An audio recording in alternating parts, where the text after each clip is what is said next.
नमस्कार। नमस्कार। इतिमध्य जातीय क्रीड़ा नीति राष्ट्रपति द्वारा पारित हो जाइए आईन रे परिणत हो जाइए। तेणु नुआ जो क्रीड़ा नियम अनुसार सबू जो जातीय संघ राज्य संघ से अनुसार परिचालित हम एवं से आधार रे क्रीड़ा रे संस्कार आसीबो। जो दीर्घ दिन धरी जो समस्या थिला जे किछि लोक बा राजनैतिक हस्तक्षेप होता क्रीड़ा संघ गुड़िक उपर से किछिटा स्वच्छता आसीबो बोली एई नुआ क्रीड़ा नीति आसीछि। तेबे कथा होची मो सहित अछंती शक्ति प्रसाद नंद। आमे से नुआ क्रीड़ा नीति संपर्क रे आलोचना करिबा एहा केते उपयोगी हबो एवं आगो को भारत राज्यगोष्ठी क्रीड़ा आयोजन करिबो 2030 रे एवं 2036 रे ओलंपिक्स क्रीड़ा आयोजन नै जो बिडिंग हबो सेथिरे मध्य प्रस्तुति चलैछि भारत। तेणु ता पूर्वरु ही जो नुआ क्रीड़ा नीति बा नियम जो पारित हो जाइछि बा नियम रे परिणत हो जाइछि आईन हो जाइछि तो ताहा केते हमर तृणमूल स्तर रो क्रीड़ा को प्रभावित करिवो से विचार आलोचना करिबा। शक्ति बाबू आपण जानि छंती जे संसद रे पारित होबा परे जो अपेक्षा राष्ट्रपति को मोहर पाइन थला ताहा मध्य एई मास रे हो जाइछि गजेट रे आसी जाइछि एवं नियम लागू हो जाइछि। तो ये नियम खाली आईन हेले चलिबनी ताको सुचारू भाव कार्य करिवार अछि सेटा होछि बड़ कथा। तेणु जदि कार्य न करा होछि ताले स्वच्छता आसीबो नाही। नियम को जदि कठोर भाव लागू न करा जाउछि सब क्षेत्र रे ताले स्वच्छता आसीबो नाही। तेणु तो प्रथमतः तो आपणक कथारे मो सहमत एकमत।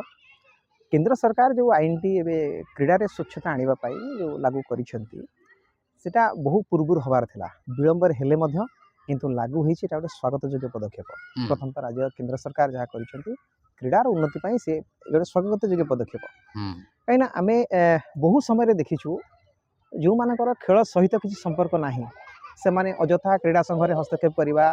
गोटे क्रीडा को प्रभावित करिबा गोटे वास्तव जने जने खेलाड़ी से गोटे खेल पाई योग्य किंतु चयन धारा तांको उपेक्षित करा जिबा अणदेखा करा जिबा बहुत कथा आसीची। बहुत समय रे क्रीड़ाविद माने अभियोग करिकि एमती कि न्यायालय रो द्वारस्थ भी होइछंती। आम बहुत समय लज्जित होबाक भी पड़िछि जे आमे गोटे विश्व दरबार रे आमर क्रीड़ा को आमे समृद्ध करिया पई केते लढुछंती आम पाखरे सबु अछि किंतु आमे गोटे भल खेलाड़ी गढ़ी पारु नांती। आ पछरे जो सब लाकुना रहिछि ताको सुधारिबा पई मो भाबुछि ए जो क्रीड़ा नीति टे नुआ आसीछि ताकू लागू करागले एवं सबु संघ माने जो जेते क्रीड़ा संघ रहिले अनुबंधित संघ रहिले एमाने जदि यार अनुपालन ठीक भाव में करती तेबे आगामी 10 वर्ष भितरे आमे गोटे विश्वस्तरीय क्रीड़ा रे आम भारतर स्थान निहाती 10 नंबर भितर आसीजे बोली मु भाबुछि जदि आमे ताकू स्वच्छतार सहित अवलंबन करिबा तार ठीक भाव में अनुपालन करिबा। ना निश्चित पालन तो हवा दरकार किंतु कथा जदि आमर पूर्व समस्या गुड़िक कौन थिला निर्दिष्ट लोक आपण राज्य भी देखुथिबे निर्दिष्ट लोक तांकरी पर्यायक्रमिक भाव में से बारंबार सभापति रहिबा संपादक रहिबा यह द्वारा कौन होता कि नुआ हो नथिला से ग्रुप रे रही कि फल क्रीडार खाली क्रीड़ा जातीय गोटे स्वीकृति रहुतला किंतु तृणमूल स्तर रु कौन से कार्य हो नथिला। आपण गोटे उचित कथाटी कहिसेंती जे एई नुआ क्रीड़ा नीति रे जहाँ रही जे जड़े जदि कौन संघर सभापति होती संपादक होती से प्रमाणतः 2 थर हो पारे तापर गोटे कूलिंग पीरियड लागू हम यहाँ हवा द्वारा भल हम जे आउ जड़े नुआ सभापति हूँ कि संपादक हूँ जड़े दक्ष व्यक्ति पुणी आसवे और संघ को आगे नापी से प्रयास करेंगे जोटा कि जो मनोपोलीटा जो थिला जो क्रमागत भाव जड़े शासन गादी बसिले कि से दायित्वटा से बारंबार बहन कले जो एकचाटिया मनोभाव जो आसी जाए दुर्नीति देखा स्वच्छता आसब। तापरे सब बेले समस्या कौन खेलाड़ी चयन रे आमर देखा जाए समस्या मते चयन कलेनी से माने जाई कहबे काहे कले नाही कोर्ट रे द्वारस्थ होंदे जो स्पोर्ट्स ट्रिब्यूनल गोटे ता भीतर रही नुआ क्रीड़ा नीति नियम भितर जे स्पोर्ट्स ट्रिब्यूनल कौन ना कौन सी खेलाड़ी डायरेक्ट कोर्ट को जीवेनी से ट्रिब्यूनल ही सब कथा बुझिबो तापरे से थ्रू ही तांको जस्टिस मिलिबो अर्थात ये गोटे इंस्टेंट जस्टिस से माननकु मिली जिवो त्वरित जो न्याय तांको गोटे मिली जिवो। तापर आउरी गोटे कोन ना नियमित भाव में देखा जाए जे इलेक्शन सब नियमित हुए ना तेणु ए पर्यायक्रमिक भाव में ये नियम रे जो आधार रे नियम रे जदि से माने इलेक्शन न करछन ताले अनुदान बंद हो जिवो। अनुदान केंद्र सरकार जो जातीय संघ गुडा को दउछन अनुदान ताकू ये करनिया जिवो उच्छेद कर दिया जिवो। ता सहित गोटे आउ गोटे जिनिस कथा रहउची जे गोटे स्पोर्ट्स नेशनल बोर्ड जो तांकर कराजिबो सी रेगुलेशन करिवो काहाको स्वीकृति दियाजिबो को संघ को स्वीकृति दियाजिबो नाही से विषय रे सेमाने ही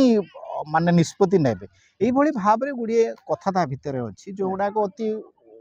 माने उत्तम कथा किंतु सेगुडा कार्यकारी हवा दरकार आ गुटे कथा होची जो माने पैसा नउचंदी से माने आरटीआई अंडर रे आसी जो ଆଉ ଗୋଟେ आरटीआई ହଁ, ଆଉ ଆପଣ केते ସେଇ पैसा ସେଇ नेले ଯୋଉ कोन करले ସେ ଯୋଉ ସ୍ୱଚ୍ଛତା କଥା କହିଲେ ଅନୁଦାନର କଥା କହିଲେ ମୁଁ ସେଇଠି ଆପଣଙ୍କୁ ଦୁଇ ପଦ କହିବି ଯେ ଅନେକ ଗୁଡ଼ିଏ ସଂଘ ଏମିତି ଅଛନ୍ତି ଯେଉଁମାନେ ଭାରତ ସରକାରଙ୍କ ଅଧୀନରେ ଆସୁଛନ୍ତି ସାଇ ଅଧୀନରେ ଆସୁଛନ୍ତି ସରକାର ତାଙ୍କୁ ପ୍ରତି ବର୍ଷ ମୋଟା ଅଙ୍କର ପଇସା ପଇସା ଦେଉଛନ୍ତି ଦଉଛନ୍ତି। ଟୁର୍ଣ୍ଣାମେଣ୍ଟ ଆୟୋଜନ ପାଇଁ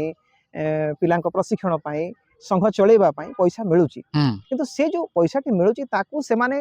ତାର ଅଡିଟ୍ ରିପୋର୍ଟ ବାର୍ଷିକ ଅଡିଟ୍ ରିପୋର୍ଟ ପ୍ରଦାନ କରୁନାହାନ୍ତି କେତେ ଖର୍ଚ୍ଚ କଲେ କୁଆଡେ ଖାଇଗଲେ କୁଆଡେ ସେ ପଇସା ଗଲା କୋଉ କ୍ଷେତ୍ରରେ ଲାଗିଲା ତାର ଅଡିଟ୍ ରିପୋର୍ଟ ଆସୁନାହିଁ ତେଣୁ ଯୋଉ ମନୋପଲି ଯୋଉ ସଂଘ ମାନଙ୍କର ଅଛି ମୁଁ ଭାବୁଛି ନୂଆ କ୍ରୀଡ଼ା ନୀତି ଲାଗୁ ହେଲା ପରେ ବୋଧେ ସେଥିରେ ଗୋଟେ ଅଙ୍କୁଶ ଲାଗିବ ବୋଲି ନାଇଁ ନିଶ୍ଚିତ ଭାବରେ ଏଇ ଯୋଉ ଜିନିଷ ଗୁଡାକ ମାନେ ଯୋଉଟା ଯଦି ଠିକ ଭାବରେ କାର୍ଯ୍ୟକାରୀ ହୁଏ ଏଥିରେ ଯୋଉ ଗୋଟେ ପରିବର୍ତ୍ତନ ସ୍ୱଚ୍ଛତା ଆସିବ ସେଇଟା ହିଁ ଆମ କ୍ରୀଡ଼ାର ଭିତ୍ତିକୁ ବା ଯୋଉ ମୂଳ ଭିତ୍ତିକୁ ଦୃଢ କରିବ ଆମେ ଯଦି ଗୋଟେ ଦେଶରେ 140 କୋଟି ଲୋକ ରହୁଛେ ସବୁ ସୁବିଧା ସୁଯୋଗ ପ୍ରାୟତଃ ଏବେ କରାଯାଉଛି ଓଡ଼ିଶା ଭଳି ରାଜ୍ୟ ଯଦି ବର୍ଷକୁ 1300 କୋଟିରୁ ଉର୍ଦ୍ଧ୍ୱ କ୍ରୀଡ଼ା କ୍ଷେତ୍ରରେ ଖର୍ଚ୍ଚ କରୁଛି ତାହେଲେ ଆମେ କାହିଁକି ଅଲିମ୍ପିକରେ ଭଲ ପ୍ରଦର୍ଶନ କରିପାରିବା ନାହିଁ ରାଜ୍ୟଗୋଷ୍ଠୀ କ୍ରୀଡ଼ାରେ ଭଲ ପ୍ରଦର୍ଶନ କରିପାରିବା ନାହିଁ ଏସିଆଡ଼ରେ କରିପାରିବା ନାହିଁ ଏଇ ଯେଉଁ ସ୍ୱଚ୍ଛତା ରହୁନଥିଲା ଯେଉଁ କାରଣରୁ ଏଇ ସଂଘମାନଙ୍କର ମନମାନି ତେଣୁ ହୁଏତ ଏଇଟା ଯଦି କାର୍ଯ୍ୟକାରୀ ହେଉଛି ତାହେଲେ ନିଶ୍ଚିତ ଭାବରେ ଆମର ଦେଶର କ୍ରୀଡ଼ା ଆଗେଇବ ଆମ କ୍ରୀଡ଼ାବିତ ଅଲିମ୍ପିକ୍ସ ହଉ ଏସିଆଡ଼ ହଉ ଏଥିରେ ଭଲ ପ୍ରଦର୍ଶନ କରିବେ ଏବଂ ଓଡ଼ିଶା ଏ ଯେଉଁ ଓଡ଼ିଶା ଭଳି ରାଜ୍ୟ ମଧ୍ୟ ଆଗକୁ ଯିବ ଭାରତ ଯେଉଁ ଆମେରିକା ହଉ ଚୀନ ହଉ ଜାପାନ ହଉ ବ୍ରିଟେନ ଭଳି ଯେଉଁ କ୍ରୀଡ଼ାରେ ସୁପର ପାୱାର ରହିଛନ୍ତି ଭାରତ ମଧ୍ୟ ସେଇଭଳି ସୁପର ପାୱାର ଭିତରେ ସାମିଲ ହୋଇପାରିବ ତେବେ କାର୍ଯ୍ୟକ୍ରମକୁ ଆମେ ଏଇଠି ରଖୁଛୁ ନମସ୍କାର ନମସ୍କାର